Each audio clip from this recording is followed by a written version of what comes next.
Mountain State Mysteries contains adult content that may not be suitable for all audiences. Listener discretion is advised. I'm your host, Mark. And I'm Courtney. And this is Mountain State Mysteries.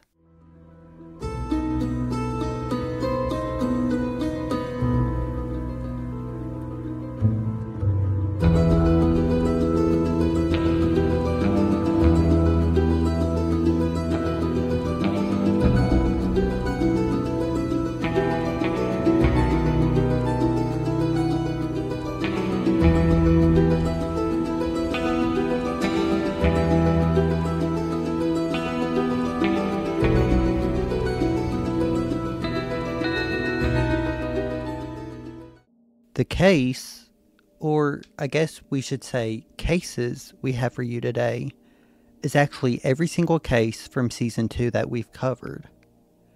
We wanted to take some time out of our day and kind of gear up for Season 3 by just doing a look back on all of our previous episodes in Season 2 of Mountain State Mysteries. So I think it's kind of safe to say for Courtney and I, the best part of doing this is getting to be the voices for the victims and their families, because a lot of the time they don't get to have a voice in this because the media kind of just forgets about them, and it kind of drives me crazy that happens, but it's why we're here. We're getting to be their voices. And one thing I can say for certain about this is if you don't have money, you don't get that much exposure. Or if it's not something massive or something of that nature, you're not going to get exposure. And I feel a lot of these people don't get the justice that they deserve or the exposure that they deserve. So I think it's safe to say Courtney and I never thought we would be where we are today with Season 2.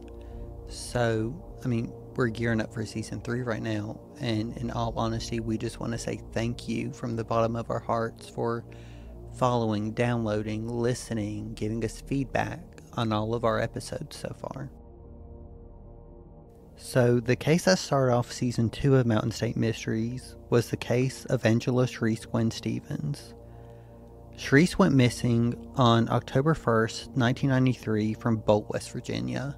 Only thing I can say about this case is if anybody out there has information on this case and you're not coming forward with it, then shame on you. Because this girl's family and friends have been almost 31 years wanting information. And I know that there's somebody out there in this area or nearby areas that know what happened to Sharice and where she is exactly located at. And if you have that information, you need to come forth. Couldn't have said it better myself. Now, one thing that happened is we honestly had no idea that we know people who grew up with Sharice and know Sharice. So we got talking to them, and one girl Courtney and I both work with, she was, telling me about the case and, how it really impacted her family, because they were family friends with the Gwens. And she said that it is one case that she wishes could get solved today. And we have both heard certain stories that we're not going to say because we aren't sure how true they are, but there are people out there who know something about this case, and it's just time that it comes clean and just give the justice for Sharice and her family. Now, I don't remember if we talked about this in the episode because it's been a while.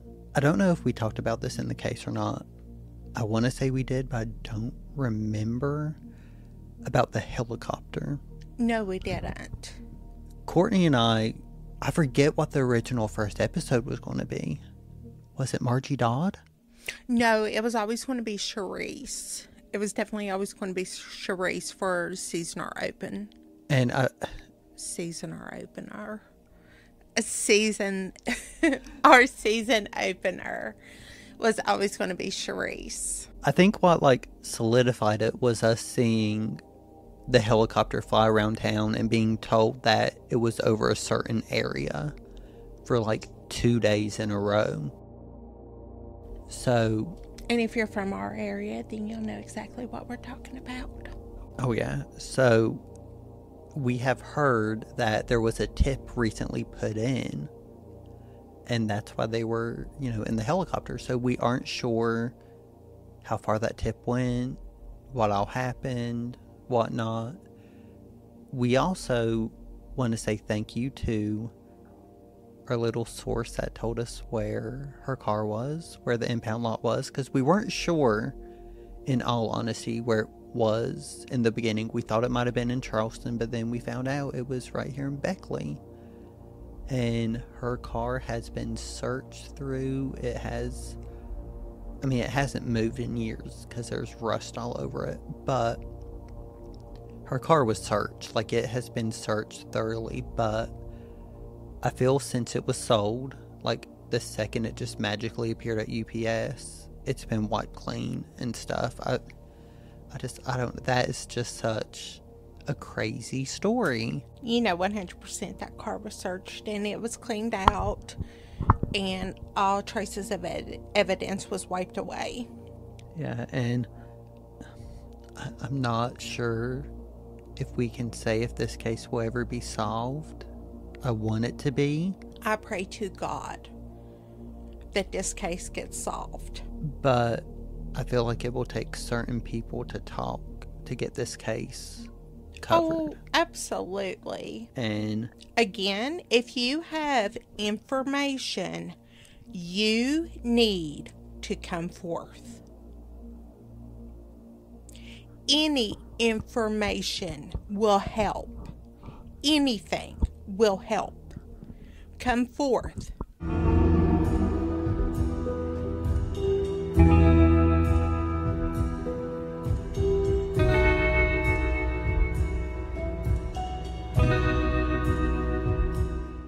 The second case we covered was the Hood family massacre that occurred on October 31st, 1909 in Beckley, West Virginia. This case, which I actually found out where it was located at. Mm-hmm. The house was, oh my God, I'm drawing blank. I want to say it's like where the policeman's pool was.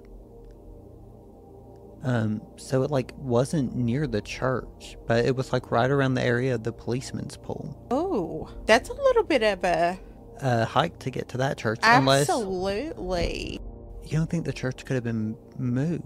No, from what I've read, the church that was originally there, they rebuilt. Okay. Where it was. Okay, so that's a pretty good little distance. Yeah, right there. For back in that day, it's like 5 minutes, like by car now. If not even 5 minutes, it's really just up the road. But that's still. Oh wait, no.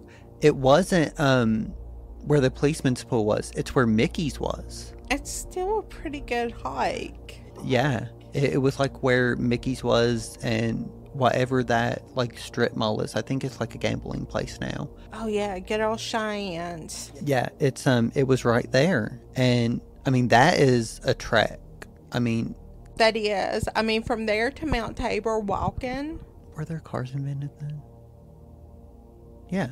There was, but cars were so expensive that a majority of people just didn't have them. It was like a luxury for a lot of people. I feel stupid asking that, but because then I answer my own question saying yeah. But we have visited this grave multiple times, and it's honestly like so sad seeing like all of the names of everyone, because all 4 of the members of the Hood family are in one grave basically, and their immediate family members are buried right next to them also. Yeah. And that graveyard, I want to say it's like one of our favorites to visit, because we do tend to take a break from podcasting, from researching, from writing, from going on location, to just visit graveyards. And in all honesty, we actually learn a lot when we go visit these graveyards. A little interesting tidbit about where the Hood family is buried is there is actually a grave right behind it. The grave. That has a member of the KKK buried directly behind them. And we can say the grave has been defaced multiple times, Yes. not by us. It has been vandalized. His wife is buried right next to him, and things of that nature. There's that. The only thing we've done to the grave is blur it out in pictures because... Yes, because we're not going to recognize nothing of that nature. No. Other things that we have seen, the beautiful headstone of the infant that is buried there, and her name, I want to say her name was Pearl. Yes, Pearl. And she's in the seashell. Yeah, they have her headstone. in a clamshell. Is there anything else we want to talk about this case? I really wish we had more information on this case. This was actually a really difficult case to cover because it was so old. It's our oldest case we've ever covered, right? I want to say yes. Yeah. I mean... Early 1900s. 1909. Yeah. I mean, this case is well over 100 years old. And it's really not that talked about in town. It's really not. There's not a whole lot of information online about it. Anything of that nature. But I'm going to consider it one of the oldest unsolved ones that there is.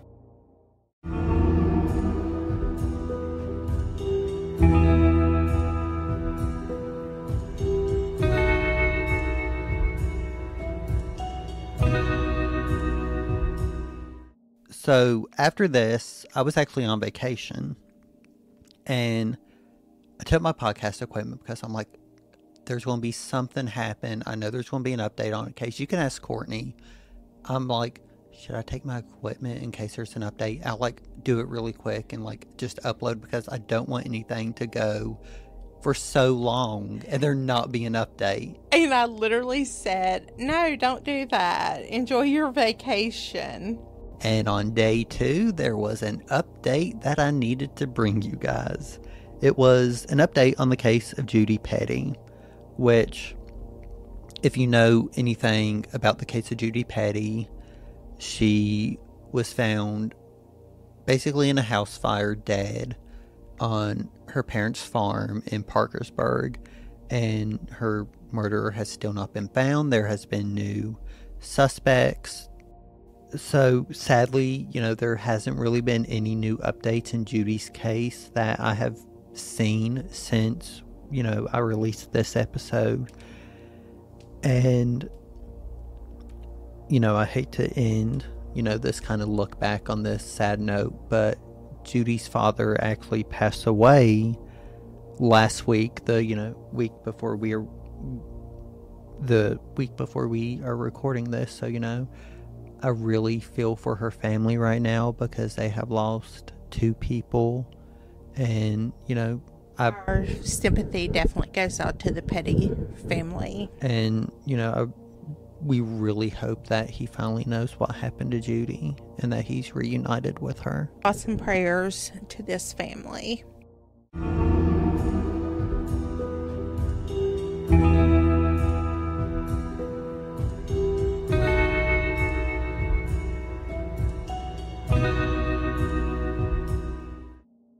The third case we covered was the murder of a matriarch, Juliet Buffington Enslow, who was murdered on October 16th, 1936. I think it's safe to say we can both say who murdered her. Damn straight. And it was her son. I forget his name, but it was her son. Mm-hmm. He was definitely addicted. Yeah, I forget what medicine was he on. It was a pain pill. Yeah, it was like a... I don't necessarily know if it was morphine. It was morphine, yeah. But... It sounds right. I could be totally wrong. I have a history of being wrong, but I feel like it was morphine. Yeah, it was out there. He was definitely addicted. And absolutely, he done it. I mean, that's just all there is to it. Charles, that's his name. It's Charles. Oh, Charles. It was in my notes, and I just did not look down. Charles. But yeah, I think he just did it for like a quick buck and access to his pills. Absolutely. Which, this is a spoiler for season 3 of Mountain State Mysteries. We are actually covering Juliet's first cousin, who is named after her. So that's a little hint for season 3. That's all you get. It's just a little hint. It's almost like a curse. Yeah, that family, I mean, my God, that family. I can just say this. The family of the Juliets, I feel for them. Because I'm not sure if any of them are still around. I want to say possibly great-grandchildren are. Maybe grandchildren for some of them. But, yeah, it's just like a very sad story.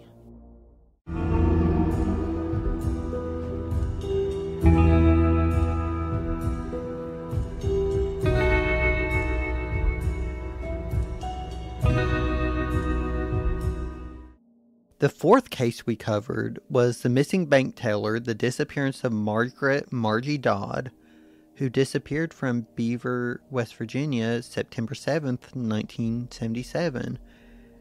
Sadly, there are no new updates, other than, I feel like we said this in the episode, that there are new leads brought in because someone thinks that someone related to them had something to do with the case. Mm-hmm. Did we say that? I can't remember. It sounds right. It sounds good. They thought Margie's body was James Lee Haynes' body in the beginning, until they kind of paid more attention to it and they saw that there was female belongings with it. And it is crazy. But the guy who actually found her, they arrested him because he was crossing over into Wyoming County to hunt. I want to say it might have been bow season, and he couldn't hunt in Raleigh County, so he had to go into Wyoming County to hunt. And to be honest, I don't even think he spent a night in jail. It was probably a few hours, maybe a night, and they're like, you found this body, you're good to go, your record has been wiped clean, you're free. And what's so crazy about this one too is for the fact of how they did not want to run DNA on her. Oh yeah, no, they wanted to run it on every single other Everybody person. else. Every other person, but not Margie. No! It's just so... It frustrates me. Yeah, it frustrates me too, because I'm like, this case could have been solved back in 93 instead of... Oh my God, what year was it? I think it was 96 before they ran her DNA. No, it was 2017, I think, when... Google that. I want to say it was 2017 when they finally had her husband come in and look. This episode might be chaotic. We might have to redo it. She was identified July 2017. And she was discovered November 24th, 1993. 23 years. Yeah, so, they let her remains and her they actually lost her belongings. So, her husband had to come in and just look at a picture, and he knew in 3 seconds that it was Margie. And I don't know if I've told you this, but my Uncle Bill actually, met Margie, because where he used to work, he had to take, the money from, the shift or whatever to that bank, and Margie would wait on him all the time. He said she was the nicest woman ever. And also, another thing about this case, we made the drive. Oh, yeah, it's not changed. It hasn't changed. That timeline makes no sense. Yeah. There is no way in the world that nobody around could have seen or not gave a better description. Yeah. Which I don't know if the houses were behind the Emiko station. Even at that point... Are there houses behind the Emiko station today? Yes. Okay. I know they've tore some down in there, but I can see, like, where she's parked. Wherever she would have been parked, it could have been hard. But still, I feel like there should have been more seen. In all honesty, I don't know why, but I just get a feeling there was a fight that was put up. Oh, they said she was screaming and I'm here to tell you right now, even with the area that was in. I mean, it's a high traffic area even today. If you heard a blood curdling scream, you're going to step out and you're going to investigate. Oh, yeah. I mean, I would do that today no matter where I am. Well, depending on the area I'm in. And I mean, I'm not sure then, but I mean, even like we had been in Beaver around the time where she was abducted, and there's cars everywhere. Absolutely. So there is always traffic going through there. Always. I feel somebody more could have seen the information, and I'm here to tell you right now, if you were around in that time period and you happen to remember this case and you were driving through Beaver that day, you should definitely come up and just say something. Come forward. This is the point to where it's so ridiculous. If this was one of your loved ones, you would want anybody with any information to give it. And this is no different. None. I wish they could have found her purse. I'm not sure if it was with her, if it was just disposed somewhere else. But I do know one of the psychics said, and like I fully believe all of these psychic seeings of Margie, because I mean they all kind of had the same story. So, and like they were from different locations, so I mean they didn't know each other. But a few of them said that Margie's purse, like everything fell out and they like hurried up and like scooped it all back in. So there could have been DNA on everything in that purse if they could have found it. Absolutely.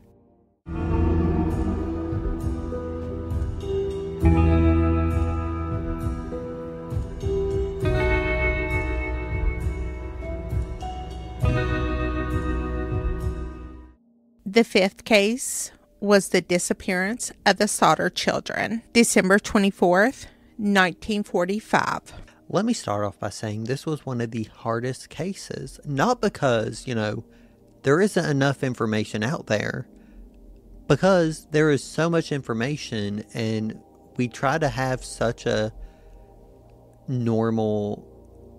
We try to have every episode the same length in some way, shape, or form. And this episode, this could have been like a mini-series, to be quite honest. If we want to go in depth, it could have been a mini-series. And we can also say, too, other than Charisse, this is one of our most highly requested cases. Oh, yeah. We've had multiple people come up. Like, literally come up to us and ask us. Yeah. When are you covering the Sauters? When are you covering the Sauters? Oh, my God, are you guys going to cover the Sauters? And, I mean, we were on the fence about it. It wasn't in the original lineup for season 2. Nope. It was kind of in the little group of episodes.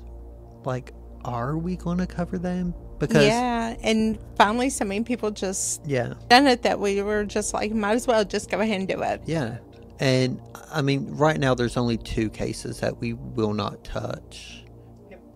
And we won't say what they are, but we can both fully agree that we aren't going to touch. Well, 3. Yeah, there's like 3 cases we won't cover. And, it's not because, like, we don't believe in them, we don't want their voices out. It's everyone's covered them. One of them has been covered so well by another podcast that we're like, we can't do it. No, we could not give that entire case the justice it would deserve. No, and the whole thing with this case is like what Mark was saying with all the information that was out there. Oh, speaking of all the information that's out there, I don't know if I told you this, but I found out that the Fayette County Sheriff's Department still has the case files on this case. It doesn't shock me. It does. It does me because they like to just lose a lot of things. in a few Well, there's cases a I've lot of seen. things that just magically disappear. There is so much information out there on this case.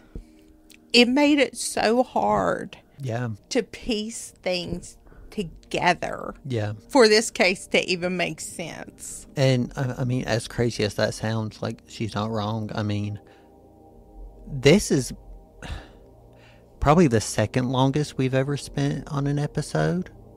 It was, what, 2 months of working on it? It was. I mean, it was To get the timeline correct, to get the...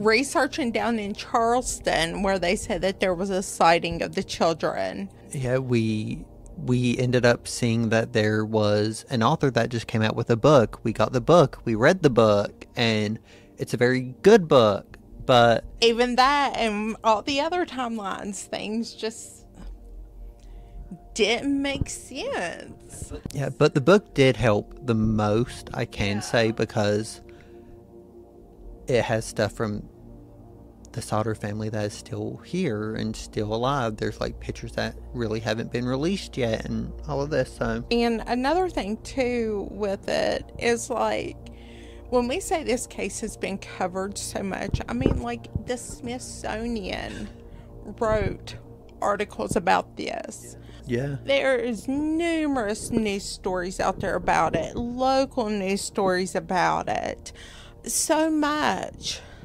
And even to this day, Nothing makes sense. nothing makes sense.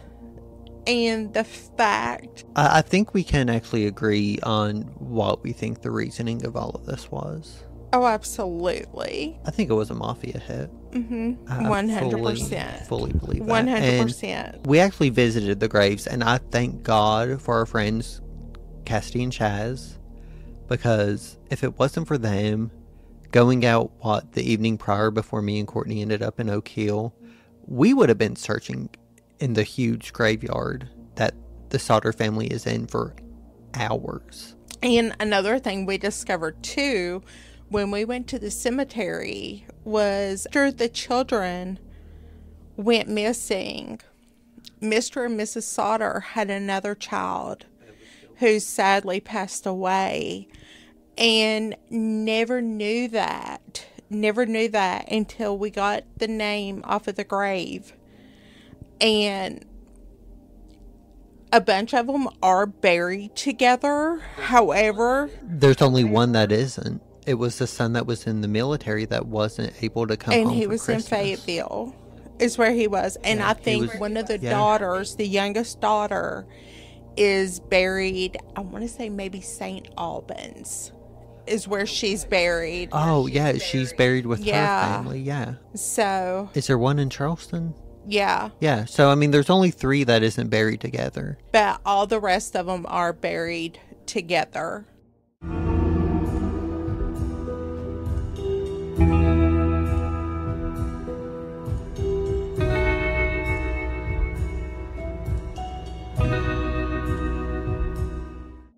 The 6th case we covered was the murder of John Eric Farley and the disappearance of Maisie Mae Sigmund Palmer from July 14th, 1979 in Charleston, West Virginia.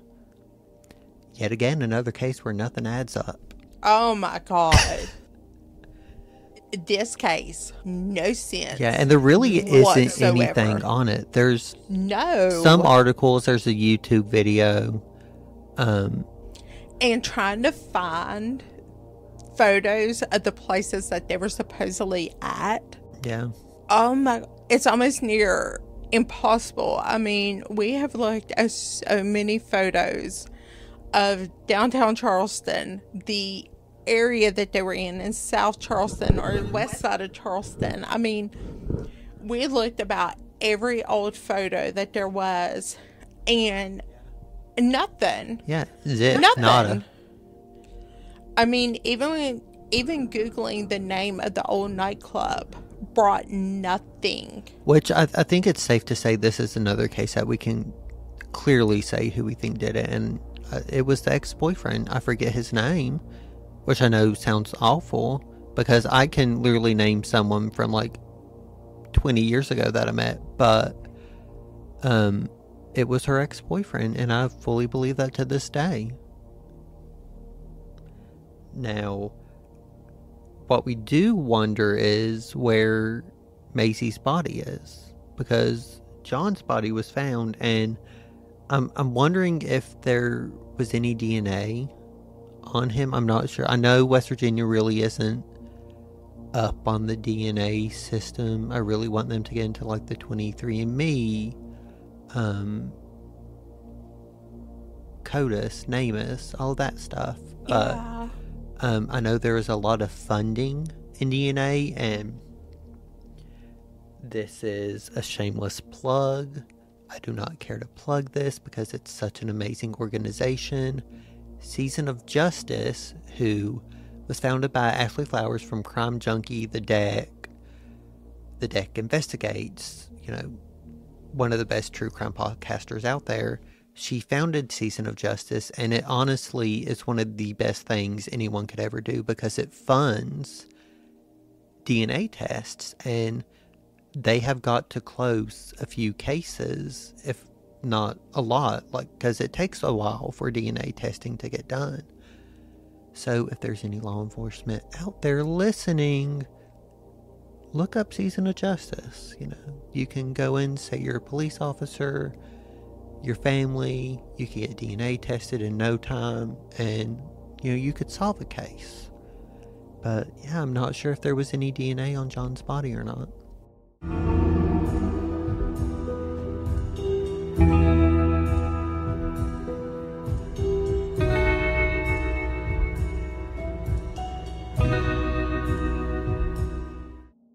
We took a little break in October to do some state haunt episodes. I think, I was busy with work, so yeah. I did not get to do any of the state haunts. You got to do the trailer with me, and then... That was pretty much it. Then you kind of just fell off the earth for a little bit. We maybe texted once or twice a day. That's how busy you were. Yeah. She was all over the state of West Virginia then. Yeah, I've been from October to probably... Last week. But I do know I did get to help research a little bit on Wizard Clip. Cabin 13 was up at... Babcock. Yeah. Wizard Clip, sorry, I was distracted for a second. But Wizard Clip, such a crazy story. And we both want to go to that town because they say that town is frozen in time. Yeah. And you can go to the area where everything happened. I think there's trails and stuff. And there's statues and all that. So I would love to take a trip. It's just far up there. Mm-hmm. Yeah, it's like the case of Baby Christian. We really want to go to Harper's Ferry, but it's so far up there, and it's honestly hours from us. Yes. So, we do plan on doing that. We do plan on doing that one day. Cabin 13, crazy story. I think we may stay in the cabin this summer with some friends. So, little fun fact, my mother worked with the guy who murdered his wife there. Oh, yeah. My mother, we attended Church of God. And my mother was always a camp counselor, or she done the music. One year she even worked in the kitchen, all this stuff. And my mom actually worked with the guy who committed the murder, and she 100% remembers this guy. And she remembers his wife. She remembers his wife being extremely quiet, all that good stuff. Yeah. I love the way I was just talking to her about it one day, and she just randomly starts bringing this stuff up to me, and I was like, way to withhold info, Deb. And she was like, well, you never really asked about it. And I love the Deb. Your mom is my mom. She's a trip and a My half. mom can pull a story out. Yeah, out of nowhere. Out of nowhere. And it might be something that we're completely talking about, and she'd be like, oh yeah, I forgot. And that was pretty much how it was with this one. She was like, oh yeah, I remember him. His wife was really quiet, a little tiny petite thing. everything. She was like, oh yeah, I remember. Yeah. And I have been in Cabin 13 before, and I was so young, and it's kind of weird and creepy how it happened, because I was with my mama, my cousin Rachel, and my aunt Tina. We were just having a day there, and Rachel was like, oh, let's go see Cabin 13. So we kind of just follow her, and she like walks down the steps, and next thing we know, there's this couple walking down the steps. They're like, can we help you? Rachel's like, are you staying here? They're like, yeah. Do you mind if we go in here and look? There was a wife murdered here by her husband. They're like, huh? Like, we fully believe Rachel traumatized their little, like, romantic getaway or their little vacation. Could you imagine, though, if you're there for a romantic little getaway with your spouse, and then some random people just showing up? Oh, by the way, there was a murder here. I mean, I feel like it might have weirded them out. I know, like, me and you, we would have been, like, fascinated by them. We were like, oh my God, come in and tell us more. Yeah.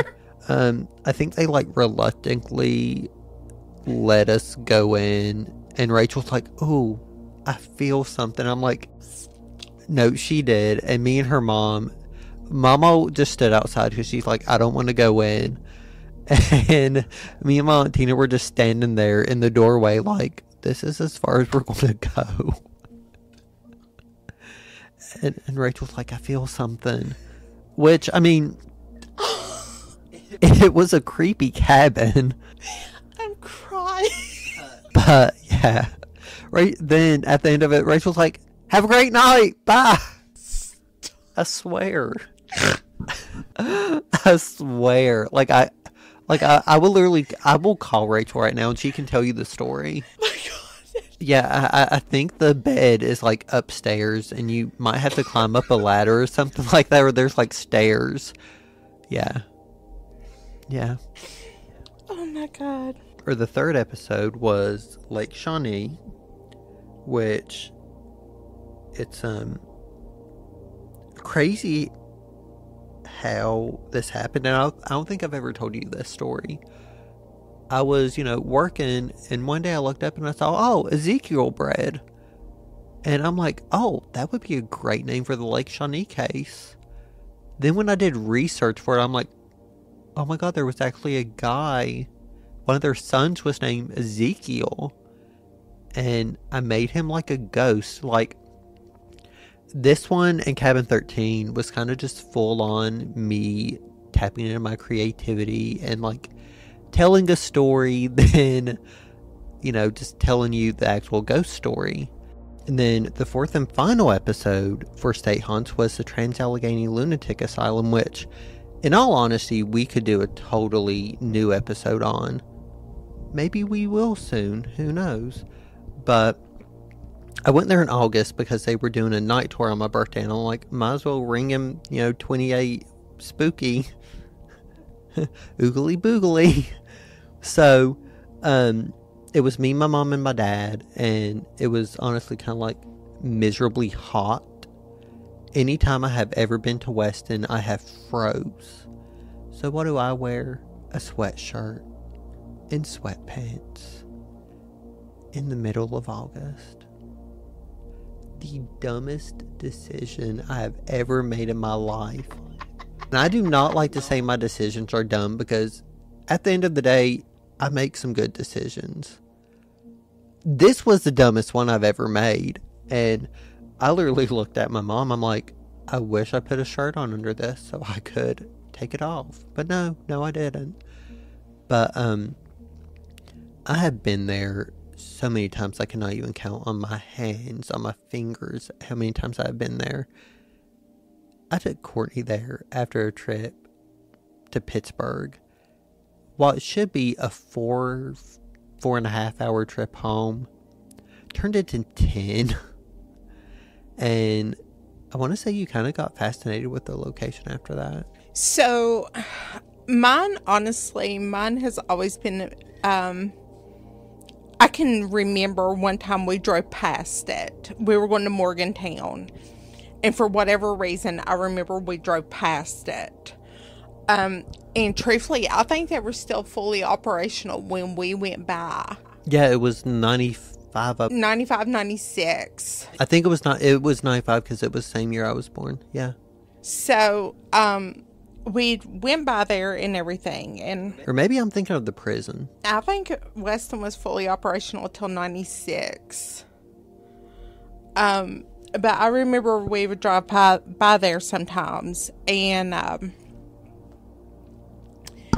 always wanted to go in there and stuff because the building itself fascinated me.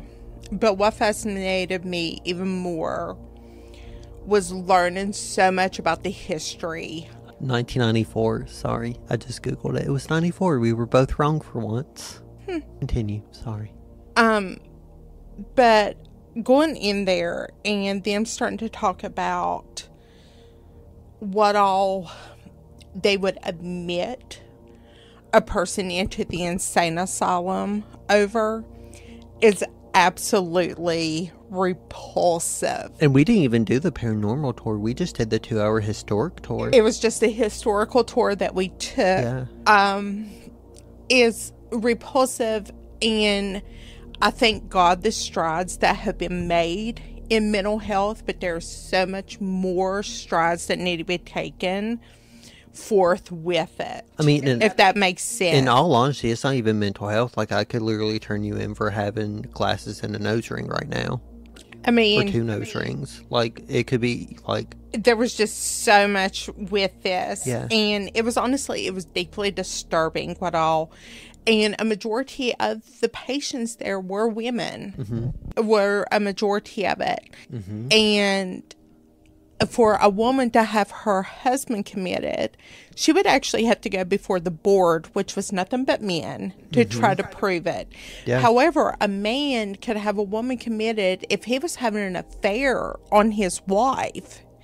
He could have her committed over that and then move on with his life with his mistress.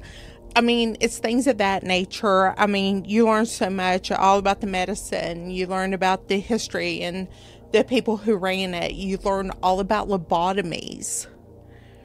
And I believe they said at one point they were doing over 100 lobotomies a day. yeah, something like that. They were doing that many lobotomies. And they described to us how the lobotomies were done. There's actual photos of it set up in there of how it's done. They would talk to us about the criminally insane floor and how the nurses would not walk side by side, but rather it would be back to back. That way there was somebody protecting and watching the entire time. And they actually said that they would actually prefer to go on the men's side of the criminally insane as opposed to the women's. And I think the craziest thing of it all was the where we went into the room where the murder happened. Yeah. And there was a man there, and he was very special needs. I think they said he had the mentality of a 5-year-old. 5-6-year-old, something of that nature. And 3 guys, well, it was one guy who was actually getting pissed off about what all was happening with him, and he just didn't like the guy, so he actually talked 2 other guys into hanging him. Yeah, they would hang him, and bring as soon him as he would down. lose consciousness, they would bring him down. He would come back to conscious, and then they would re-hang him, and the guy got fed up. They done this like 2 or 3 times, and he picked up the bed and crushed it through the man's eye. Yeah, they like jumped on it and stuff. Yeah, and they said we could either call the police and him be put on trial for the murder, and him be declared mentally insane and not be competent enough to stand trial, or we clean up the mess and we inform the family. And that's what they did. They cleaned up the mess and they informed the family, and the guy was moved to another mental hospital, which I believe they said is just a few miles up from where Weston is. Let me talk about that one. Can you believe I have a story about that? Doesn't shock me. So, my nanny and papa went up there to visit some family friends, and the guy was in the hospital, and they just pull up into this building, and they're like, my nanny didn't say it at the time, but she was thinking, like, why is there so many government vehicles in this parking lot? Like, what is going on? So they get out, you know, not paying any attention to signage, anything like that. And one of the guys was like, can I help you? My papa was like, we're here to visit so-and-so. They're like, you're not allowed in here. This is the mental hospital. And Nanny's like, that explains a lot. So, yeah, they, left the parking lot and went to the right hospital. But me and Emmy, we actually did the criminally insane building tour. That building is so creepy in so many levels. Not because, Charles Manson was there for a little stint, but just, you had to shower him, like, basically in front of everyone, and, like, it's much different than the actual asylum. Like, the building and the glass reminds me of one of the buildings in House of Wax, and it was honestly creepy to go. Like, they had cots basically just lined up. There was no, like, I think there might have been some rooms for, like, patients or criminals and stuff, but it was mostly just cots lined up. Another thing, too, about this is for the fact that this hospital was built just to take a little over 100 patients max. And then at one point, they had over 1,200 patients there. Should we talk about how it's on 666 acres of land? That, and we also discovered that there is a cemetery on there that we didn't know about. No, I knew about the cemetery. I didn't know they did cemetery tours. So I'm down to do a cemetery tour. Same.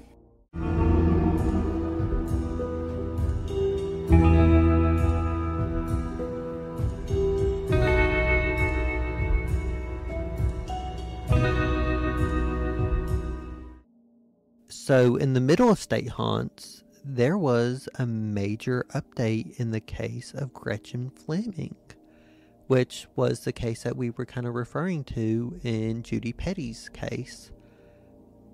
I fully believe that, there could be a connection between both of them, and we actually have a trip to Parkersburg planned very, very soon, and Courtney has been there way more than me here recently. And which church is it? Do you remember? I cannot remember the church. I just randomly remember passing by the church. It really struck me that they have a huge missing banner of Gretchen Fleming in the front yard of the church. And there are no new updates since we released the update episode, but we can say that this case has not left the table for police officers, and I think every single day they go through every single lead that they get. The main suspect has been dragged on Facebook. If he is seen in public, there are pictures of him, and I think he's across state lines. I think he's still close by, but I think he's over in Ohio across the state border. I want to say I've seen recently that he was seen in Ohio. I could be wrong. Or maybe in another part of the state. But I fully feel for Gretchen's family. I do too. I'm happy that they have gotten out and spoke about her case on TV. It is on Investigation Discovery if you guys have that. So please go watch it. It was the main source for this episode. But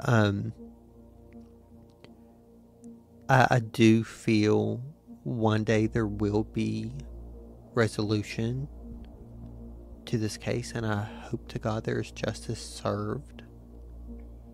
But that is one day that is hopefully going to happen really soon, because I know Officer Zimmerman has basically this case just under wraps in the best way possible. Like, in one of the episodes, we had no idea that they, searched the well or the water tower, and that was one of the main things. So I fully believe this case is looked into each and every single day, and I feel like they just start their own task force for this, which is the best thing possible for them.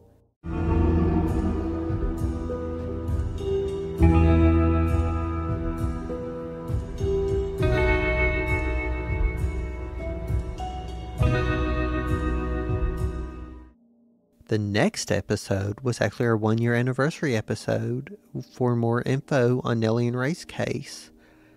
And again, we can talk about this case nonstop. We talk about it once a week, once a month, something like that. Yeah, we talk a lot over it. And we now fully believe that Nellie was just murdered because she was there. Literally. She was murdered for no reason. No reason. And she was just at the wrong place at the wrong time. Yeah, and I'm happy this case has gotten coverage on it since there was an episode on Kindred Spirits. Since Kindred Spirits did an episode, we actually got to watch that episode at Black Knight. And then we kind of just got to search the entire building, which the upstairs is insane. Yeah. There was actually apartments up there. We didn't know if that was true or not, but there was actually apartments up there. And the biggest thing that was confirmed was there was an illegal gambling ring going on. And we have learned that Ray owed people a lot of money. Yes. And we believe that's why he was taken out. And I know that sounds awful, but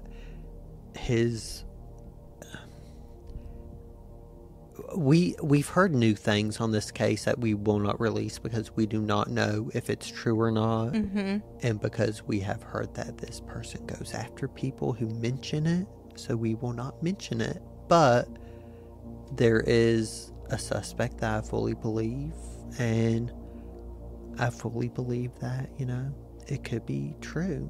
Yeah. We have both read the book by Agnes Keatley 20 times each, probably. Yeah. And Agnes has done such a great job on it, and she is such an amazing person. Every time I see her, she gives me a big hug. Yeah. Agnes is truly, honestly, a gem. She is. She messaged me so much when I was in the hospital. No way. Yeah, she would message me and check in on me and see how I was doing and everything. I absolutely love Agnes. And yes, we got to meet Nellie's great nephew, which is one of the best things ever. Yeah. And Ray's family is actually still in town. Yes. And another thing that we have actually started doing ourselves is we do a little tour to where the murders happened. We show where the people lived. Where the car was located. Car's located, where their bodies were dumped as close as we can. Yeah, because federal prison property kind of can't go across the, gate. And trust me, do not think that I have not brainstormed of how we could go in. Oh, I mean, technically, we could, but it's only 1 day a year. Yeah, I mean, I have literally brainstormed. Yeah. And trust me, I would have got in there, but I had to work that day and I couldn't call off because it was a Wednesday. Yeah, but this case, we go to the cemetery too. Yeah, we end at the cemetery always, or depending on the time of day. Yeah, we'll either begin at the cemetery or end. Yes, but yeah, this case, it's always going to stay near and dear to our heart. Yes.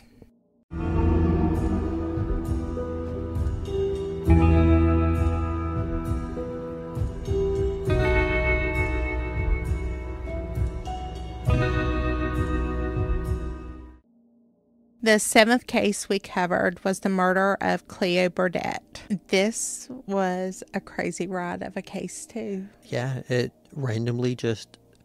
I forget how we found it, but it was so random. And I think I found it online. I want to say it was one that you brought to me, and I'm like, yes, we have to cover this because it's never been covered before on a podcast. The only thing I've ever seen on it was a news station in Charleston. I don't know if they still do it or not, but back in the day, they would look into certain cases and tell the story, do the interviews. And it is honestly just so crazy what all happened. And I feel like this is sadly one of the cases that I can say there may never be justice. Nope. Because I fully believe he was just murdered because they knew he had money at the time. Yep. That is just one of the saddest things ever.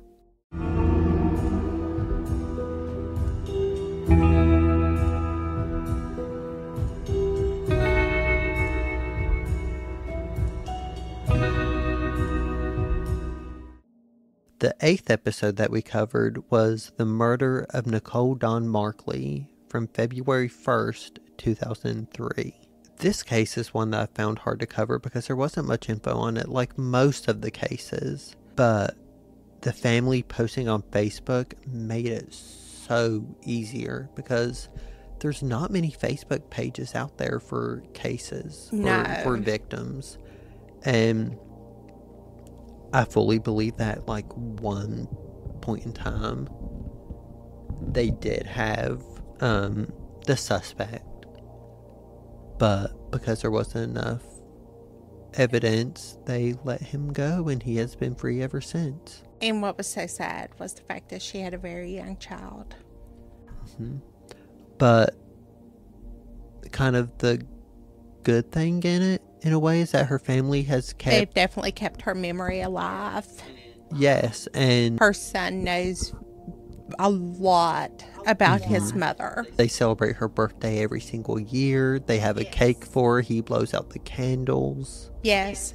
And again, if you have information regarding this case, come forward. Come forward. Help somebody.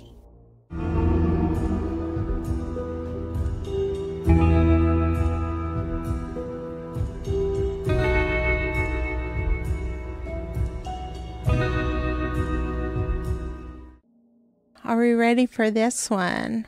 I think so. Miss Leah Hickman, case 9 and 10, who was last seen December 14th, 2007, and her body was found December 21st, 2007. So let's just go ahead and start this off. This case was a wild ride.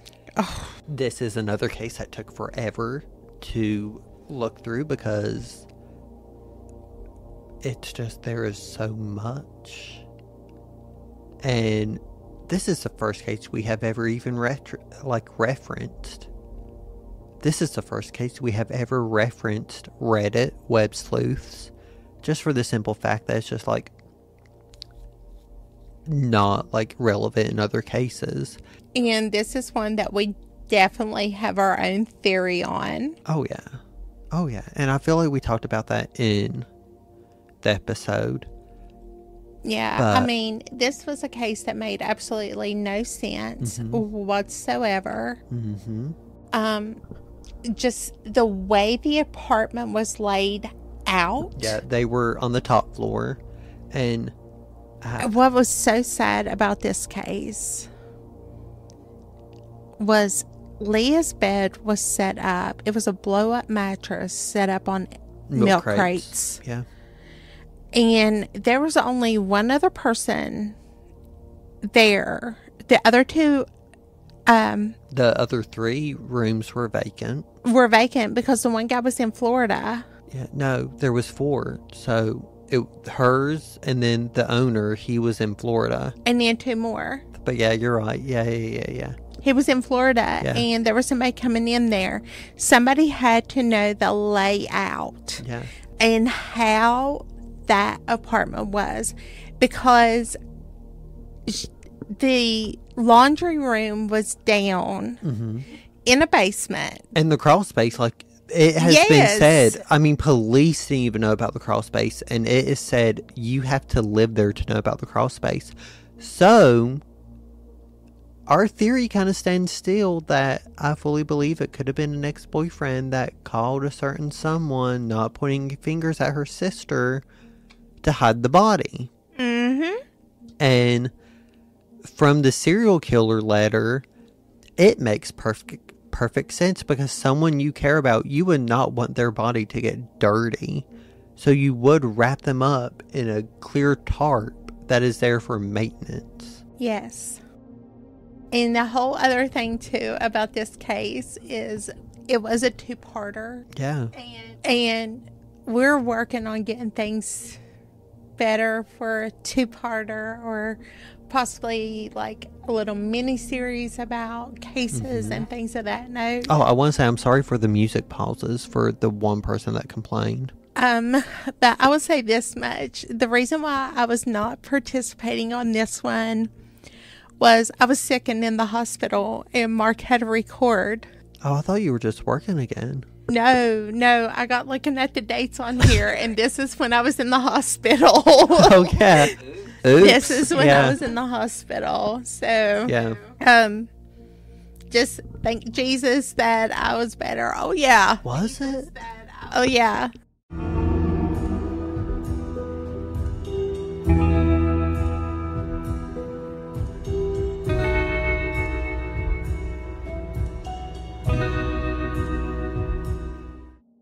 Case 11 was the case of Candace Cochran, who has been missing since August 20th, 2019.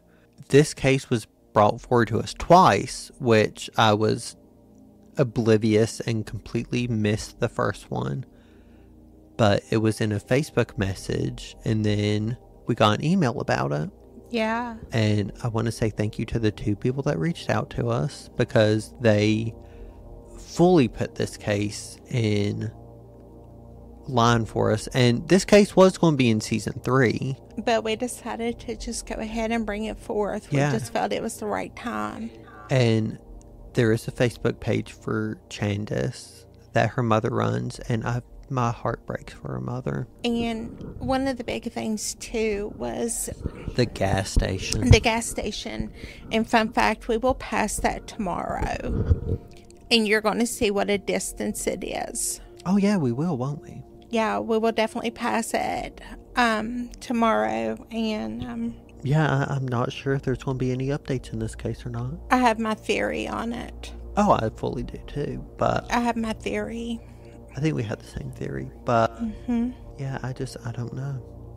I wish there could be justice, but again, certain people need to speak up for this. Absolutely.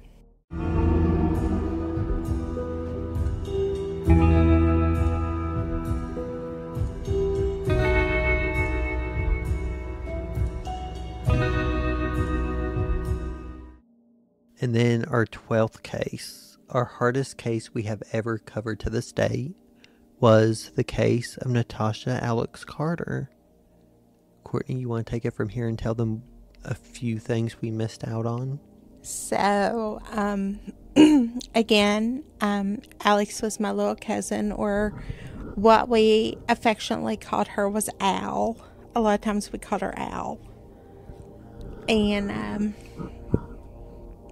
she never went by Natasha. Never. Really? Never. She always went by Alex. And some of the things that I left out in this case was how my family, my grandmother particularly, had hired private investigators, bounty hunters. Anytime that there was about to be a break in the case, it just stopped and went dead cold. Dead cold. My grandmother has spent tens of thousands of dollars trying to locate Alex. The private investigator, I just know his name is Cliff. And so I ever knew his name as. And it was just like one day he just like fell off the face of the earth. Like everything just stopped with it. I know a few years beforehand, it was actually really sad. They thought that they had found Alex in Ohio. Really? I never knew that. Yeah, they thought that they had found her and she was alive, and it wasn't her. Wasn't her at all. And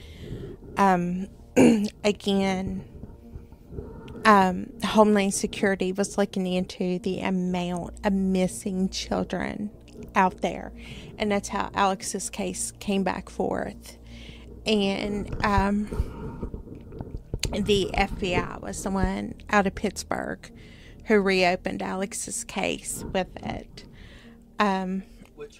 Which props to them. They have really... They have done so much, and my family will forever, they have done an be amazing grateful job for it. But like, it was so funny. Mark, he came and picked me up one evening, and it was right after the FBI had raided Larry Webb's house. Yeah. And we went up there, and Mark is like, am I going to have to lock the windows? Am I going to have to lock the doors? And I was like, yup. That this man has lived his life. Free. Lived his life. And Alex's life got cut off at 10 years of age. But, you know... At 10 years of age. I feel like he won't be living free for too long. No.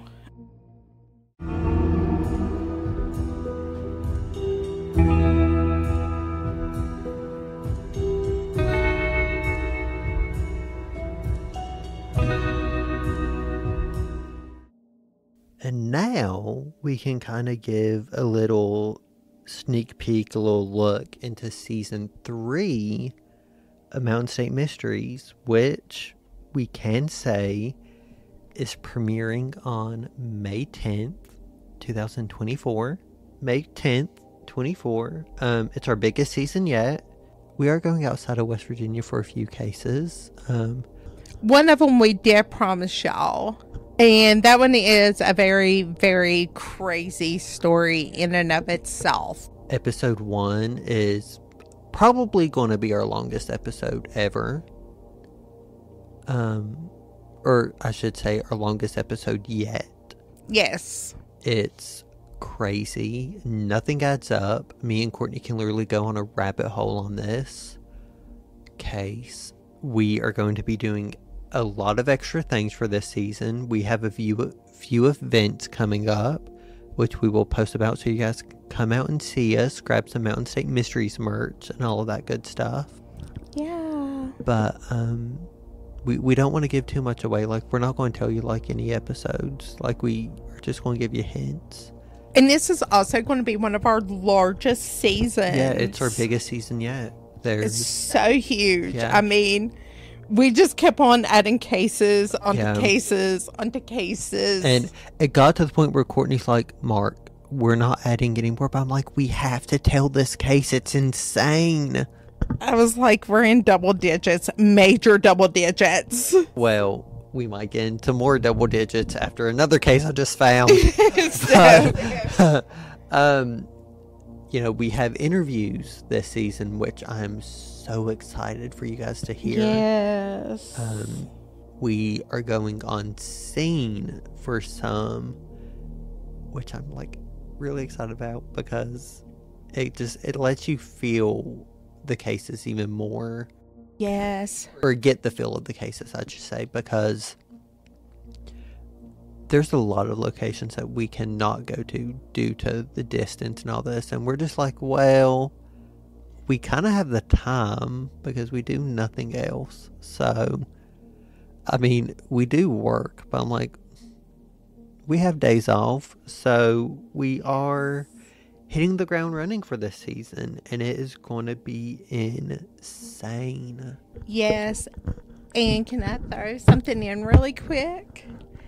If you ever have the chance to go up to Clarksburg, go to the Clarksburg History Museum. Yeah, we love Beth and all of them up there. It is absolutely one of the coolest things I have ever done.